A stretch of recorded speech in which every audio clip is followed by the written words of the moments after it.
एक गरीब मछुआरा बहुत परिश्रम करके अपनी रोजी रोटी कमाता था।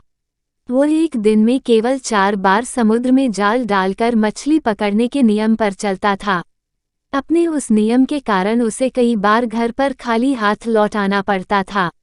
मछुआरा की पत्नी भी अपने पति के इस नियम से परेशान थी। रोज की तरह एक दिन मछुआरा अपना जाल लेकर समुद्र पर जा पहुंचा। उसने अपने नियमानुसार पहली बार जाल समुद्र में फेंका और थोड़ी देर बाद उसे पानी से ऊपर खींचा। उसने देखा कि जाल में कंकड़, पत्थर और भूरी हड्डियां फंसी हुई थीं। मछुआरे ने फिर प्रयास किया। इस बार उसे कचरे से भरा हुआ एक जंग खाया बक्सा मिला जिसकी कीमत कुछ भी नहीं थी। तीसरी बार मछुआरे ने जब समुद्र में अपना जाल डाला तब उसे फिर से नाकामी हाथ लगी। अब मछुआरे की हिम्मत जवाब दे चुकी थी। वह आसमान की ओर निराशा भरी निगाहों से देखने लगा और अपनी बुरी किस्मत को कोसने लगा। कुछ देर बाद खुद को हिम्मत देते हुए उसने चौथी और आखिरी बार अपना जाल समुद्र में फेंका। इस बार जब उसने अपना जाल समुद्र से ऊपर खींचा तो उसने देखा कि उसके जाल में कोई मछली तो नहीं फंसी पर एक बड़ी सी पीतल की प्राचीन सुराही फंसी थी। उसने जल्दी से उस सुराही को अपने थैले में भर लिया और अपना जाल समेटकर घर चला गया। खाली हाथ लौटने पर हेमशा की तरह उसे थोड़ी देर अपनी पत्नी की जली कटी बातें सुननी पड़ी। उसके बाद वह चुपचाप अपने कमरे में चला गया और सुराही को देखने लगा।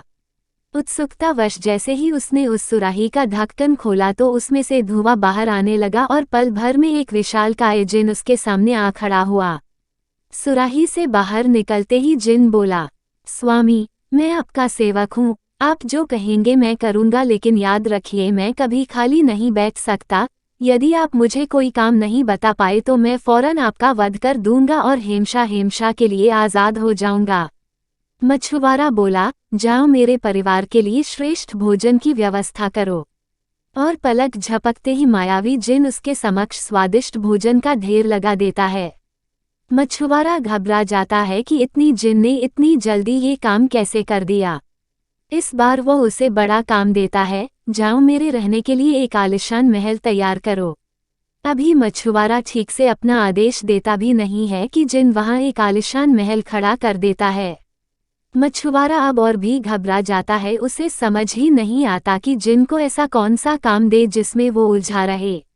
उधर जिन मछुआरा के सर पर खड़ा चीखता है, बताओ अब क्या करना है। तभी मछुआरा को एक तरकीब सूझती है। वो मुस्कुराते हुए कहता है, जाओ महल के बीचों बीच एक लंबा मोटा बांस गाड़ दो। हो गया, जिन बोलता है।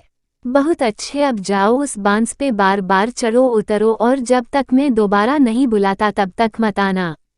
जिन मुंह लटकाया चला गया और मछुआरा अपने परिवार के साथ आराम से उस महल में रहने लगा।